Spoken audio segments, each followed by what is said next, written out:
Kung hindi nga kayo makapagluto ng beef broccoli dahil grabe sobrang mahal talaga ng karne ng baka ngayon. Kaya naman subukan nyo tong tokwa with broccoli. Alam nyo ba, wala pang 100 pesos ganyan na kadami ang naluto ko. Kahit nga ako first time ko lang to maluto pero grabe sobrang sarap niya talaga, promise. Ang gagawin ay piprito lang muna natin itong tokwa. So ginayat ko lang siya ng paganyan. Pag okay na, tabi lang muna. So naman ay bablanch lang natin tong broccoli. So saglitan lang yan. Pagkatapos unang igisa ang bawang. Kapag medyo brown na yung bawang ng kaunti ay ilagay na itong sibuyas. Tapos maglalagay tayo dito ng toyo. So tansyahan lang yan. Tapos oyster sauce. Ayan, siguro mga 2 kutsara. At naglagay na rin ako ng paminta. Haluin lang ito ng kaunti. Tapos maglalagay lang ako dito ng sabaw na tubig.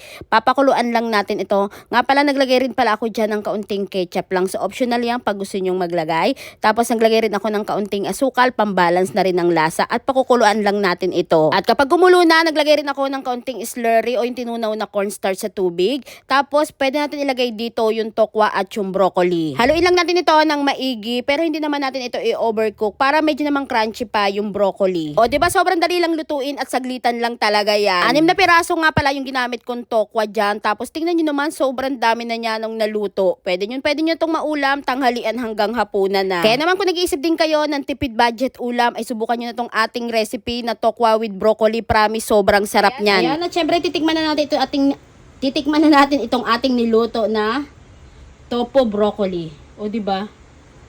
Mas tipid. Syempre mahal ang baka, mahal ang beef broccoli. Naku, subukan nyo itong ating topo broccoli. Napaka-healthy rin yan. Tapos tingnan nyo, ang daming sabaw kong nilagay talaga. Sabaw palang ulam na. Ayan, oh. Grabe, tapos yung broccoli, oh. Fresh na fresh. Uy. Ayan. Syempre, tikman natin. Muusok-usok pa.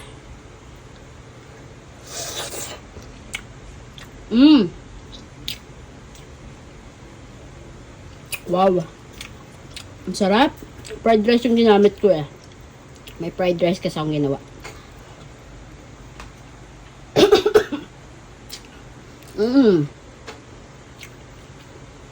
Broccoli.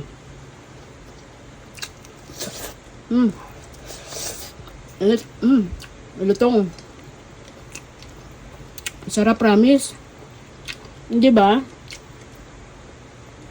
Kung hindi kaya ng baka, walang budget, subukan nyo ang ating tofu broccoli.